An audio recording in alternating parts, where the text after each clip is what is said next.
Hello and welcome friends, मैं doctor दीप ज्योति आप सभी का दी एम्प्रेस यूट्यूब चैनल पर दोबारा स्वागत कर रही हूँ। और आज का टॉपिक रहेगा ट्विन फ्लेम्स रिलेटेड, जो कि मेरे पास बहुत बार पूछा गया था। तो आज मैं उस टॉपिक पे अलग अलग बताने की वजह एक साथ बताऊंगी, क्योंकि जब मैं वीकली लाइव आती हूँ फेसबुक पेज पे तो वहाँ पे मुझे बहुत बार पूछा जाता है। तो सोचा कि मैंने ये वाला टॉपिक लेके एक वीडियो बनाती हूँ ताकि बहुत सारे लोगों तक ये पहुँच जाए। तो आगे बढ़ने से पहले दी एम्प्रेस चैनल को ज़रूर सब्सक्राइब कर लेना, नोटिफिकेशन बेल भी प्रेस कर लेना, क्योंकि बहुत लोगों को गाइडेंस की ज़रूरत होती है और उन लोगों तक इन्फॉर्मेशन पहुंचनी भी ज़रूरी होती है। तो आज का टॉपिक है, जैसे आपने थंबनेल में देखा ही होगा, कि ट्विन फ्लेम सेपरेशन क्यों होता है। यानी सब कुछ सही से चल रहा होता है लेकिन अचानक से सेपरेशन हो जाता है। 3D में कुछ कांटेक्ट नहीं हो पाता है, एक दोनों भी एक दूसरे के फिज़िकल कांटेक्ट में नहीं होते, कहीं से भी कॉल मैसेज कहीं से भी कांटेक्ट नहीं रहता। तो ये सेपरेशन क्यों होता है। दूसरा सवाल ये है कि क्या कभी ये सेपरेशन ख़त्म होता है या फिर ये परमानेंट स्टेट है। तो ये दोनों सवालों के जवाब मैं आप लोगों को एक छोटे वीडियो में बहुत ही शॉर्ट तरीके से यहाँ पे बताऊंगी, ताकि आप लोगों को कुछ गाइडेंस मिले। सबसे पहले ये जानना ज़रूरी है कि ट्विन फ्लेम एक रेयर स्पिरिचुअल कनेक्शन है, जिसे हर कोई समझ नहीं सकता और हर कोई ट्विन फ्लेम जर्नी में भी नहीं होता है। तो जो सेपरेशन होता है वो एक सेपरेशन क्यों होता है, तो सेपरेशन एक कॉन्शियसनेस है, यानी सेपरेशन कॉन्शियसनेस है जिसे हम खुद यानी ट्विन फ्लेम्स खुद अट्रैक्ट करते हैं और उसे 3D में मैनिफेस्ट करते हैं। यानी जैसे आप लोगों को पता ही होगा कि मिरर सोल्स होती है और हर एक चीज़ दोनों में मिरर होती है। तो जो कुछ भी डर बना रहता है सेपरेशन का हो, क्योंकि दोनों ट्विन फ्लेम्स में कहीं ना कहीं हमेशा होता ही है कि ये कहीं छोड़ के चला ना जाए, ये मुझसे दूर ना हो जाए, क्योंकि ये कनेक्शन इतना इंटेंस होता है, इतना होमली फील होता है कि डर लगने लगता है कि इतना परफेक्ट कनेक्शन कैसे हो सकता है, और अगर कहीं ये ख़त्म हो गया या इंसान छोड़ के चला गया तो कैसे होगा। तो ये वाला कॉन्शियसनेस है सेपरेशन कॉन्शियसनेस, जो खुद ट्विन फ्लेम्स अट्रैक्ट करते हैं। अब सेपरेशन क्यों होता है, इसके पीछे का डिवाइन रीज़न मैं आप लोगों को बताती हूँ। बबल फेज के बाद में सेपरेशन जब होता है तो आप लोगों को पता ही होगा, ये ज़्यादा रेजोनेट उनसे करेगा जो डिवाइन फेमिनाइन एनर्जी में है। यहाँ पे मैं फिज़िकल बॉडी की बात नहीं कर रही हूँ, मैं फेमिनाइन एनर्जी की बात कर रही हूँ, जो किसी भी बॉडी में हो सकती है। तो ज़्यादातर शुरुआत में डिवाइन फेमिनाइंस सफ़र करती है ये वाले फेज़ को, सेपरेशन फेज़ को। उसे समझ नहीं आता है कि उसकी डिवाइन मस्कुलिन एनर्जी उससे भाग क्यों रही है, उसने कांटेक्ट अचानक से बंद क्यों कर दिया है, झगड़ा क्यों हो रहा है, कुछ समझ में नहीं आता है। तो ये सेपरेशन होने के बाद में उसे रियलाइज़ होता है कि ऐसी जर्नी है और मुझे ये काम करना है। और इसी टाइम में डिवाइन फेमिनिन सारी चीज़ों से डिस्कनेक्ट हो जाती है, यानी 3D जितनी भी चीज़ें हैं उनसे वो डिस्कनेक्ट हो जाती है। लोगों से मिलना जुलना हो या फिर टीवी इंटरनेट ये सारी चीज़ों में टाइम व्यतीत करना हो, ये सारी चीज़ों से हट के वो स्पिरिचुअल प्रैक्टिसेस में आना शुरू हो जाती है, खुद पे ध्यान देना शुरू कर देती है। तब उसे पता चलता है कि अब तक उसने खुद को कितना इग्नोर किया है, खुद को प्रायोरिटी नहीं दी है। हमेशा दूसरों के लिए काम करते रहना है, दूसरों की केयर करनी है, दूसरों को प्यार देना है, लेकिन खुद को प्यार नहीं करना है, सेल्फ लव नहीं करना है, खुद की चीज़ों का खुद का ध्यान नहीं रखना है। खुद के इतने सारे इश्यूज दबे भरे पड़े हुए, कभी उनको एक्नॉलेज भी नहीं किया, हील करना तो बहुत दूर की बात है। तो ये सारी चीज़ें सेपरेशन फेज़ में सामने आने लगती हैं और डिवाइन फेमिनिन उस पर वर्क करना स्टार्ट कर देती है।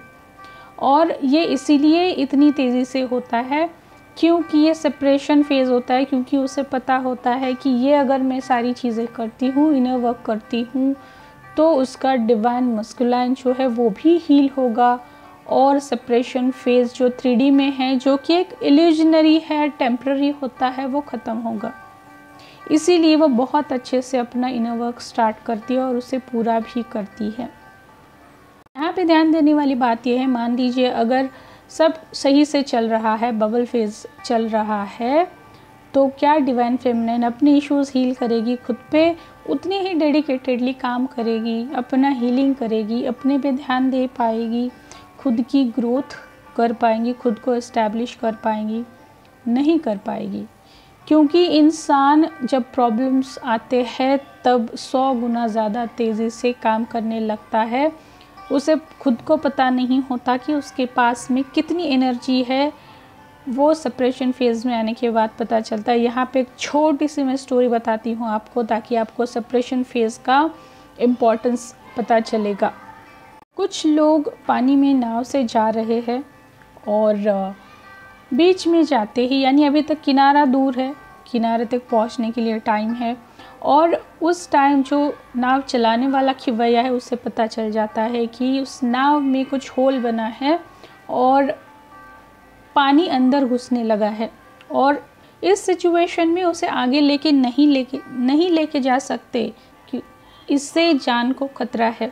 तो वो सबको बता देता है ये सिचुएशन है, और आप लोगों को या तो तैर के जाना पड़ेगा या फिर सब मिल के इस नाव को बहुत तेज़ी से लेके जाना पड़ेगा। तो वो तो खिवा है, उसे तो स्विम करना कोई बड़ी बात नहीं, वो तो पानी में कूद जाता है, सबको इन्फॉर्म कर, सारे लोग भी कूद जाते हैं, लेकिन एक बंदा ऐसा होता है कि उसे तैरना नहीं आता।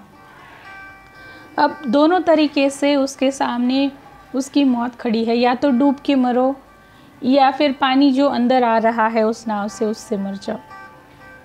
यही सिचुएशन होती है डिवाइन फेमिनिन के लाइफ में। जब डिवाइन मस्कुलिन उसे छोड़ के चला जाता है, वो ऐसी ही सिचुएशन में फंसती है। उसे एग्जैक्टली क्या करना है पता नहीं होता है, दोनों तरफ से भी उसे अपना एंड दिखाई देता है। तो उस टाइम में उसे इनर वर्क बताया जाता है, जो कि वो इंसान, उसे पता नहीं है कि नाव कैसे चलानी है, लेकिन वो इतनी तेज़ी से नाव चलाना शुरू कर देता है। अगर पानी भर भी रहा है, लेकिन वो इतनी तेज़ी से नाव चला रहा है और कंटिन्यूसली करता रहता है कि उसे बचना है किसी भी तरीके से, क्योंकि वो तैर नहीं सकता है। और कंटिन्यूसली ये काम करते करते वो सही सलामत किनारे पे पहुंच जाता है। बस यही होता है सेपरेशन फेज़। मान लीजिए अगर वो वाली सिचुएशन वहाँ पे नहीं आती है, अगर नाव में छेद नहीं होता है, अंदर पानी नहीं चला जाता, तो वो इंसान इतना एफर्ट नहीं करता, और उसे खुद को भी पता नहीं था कि इतनी एनर्जी उसके पास में है कि वो किसी भी सिचुएशन से बाहर निकले। सेम यही सिचुएशन होती है सेपरेशन फेज़ में, और सेपरेशन फेज़ इसीलिए आता है कि अपना ट्रू सेल्फ बाहर निकाले। आप कितने पावरफुल है, आप में कितनी एनर्जीज़ है, वो आप खुद पहचाने, खुद देख सके। इसलिए वो डिवाइन इंटरवेंशन होता है और सेपरेशन फेज़ दिया जाता है। अब दूसरा सवाल ये है कि क्या ये कभी ख़त्म होता है या फिर ये कंटिन्यू चलता रहता है? तो ये वाला जवाब पूरी तरीके से आप पे डिपेंड करता है। सबसे पहले तो सेपरेशन फेज़ जो है वो एक इल्यूजन है, वो टेम्पररी फेज़ होता है और ये हमेशा नहीं रहता, ये ख़त्म होता ही है। जितने अच्छे से आप अपना इनर वर्क करेंगे, जितना डेडिकेटेड होकर आप इनर वर्क करेंगे, जैसे उस इंसान ने अपनी नाव चलाना वैसे ही स्टार्ट किया और वो चलता चला गया, तो वैसे ही अगर आप इनर वर्क अच्छे से कर रहे कंटिन्यूसली, तो वो सिचुएशन ख़त्म होती है। फिज़िकल 3D रियलिटी में वो सिचुएशन ख़त्म हो जाती है, तो ये परमानेंट नहीं होता। तो ये खुद पे डिपेंड होता है कि सेपरेशन फेज़ कैसे ख़त्म करनी है, कब तक चलानी है। ये पूरी तरीके से सेल्फ डिस्कवरी की जर्नी है, तो खुद पे खुद को ही काम करना पड़ता है। आपके अगर गाइड भी है, कोच भी है, तो आपको सही से वो रास्ता ज़रूर दिखाएंगे कि ये सिचुएशन क्या है, अब क्या करना है, सब बताएंगे, लेकिन चलना तो आप ही को है उस पर। अब कि आप लोगों को सेपरेशन के बारे में पता चला होगा और जवाब भी मिला होगा। तो आप लोग बताना मुझे वीडियो का इन्फॉर्मेशन कैसा लगा। अगर आपको इसके बारे में और जानना है तो आप कमेंट में लिख सकते हैं, मैं और भी वीडियोस लेके आऊँगी। और अगर आपको पर्सनल कंसल्टेशन लेना है, ट्विन फ्लेम कोचिंग हो या फिर कोई और स्पिरिचुअल साइकोलॉजिकल सर्विसेज, तो आप मुझे कनेक्ट कर सकते हैं। कॉन्टैक्ट डिटेल्स में डिस्क्रिप्शन बॉक्स और वीडियो दोनों जगह पे दे रखे हैं। तो तब तक आप अपना सबका नेचर का ख्याल रखना, इनर वर्क करते रहना। तमसो मा ज्योतिर्गमयम। धन्यवाद।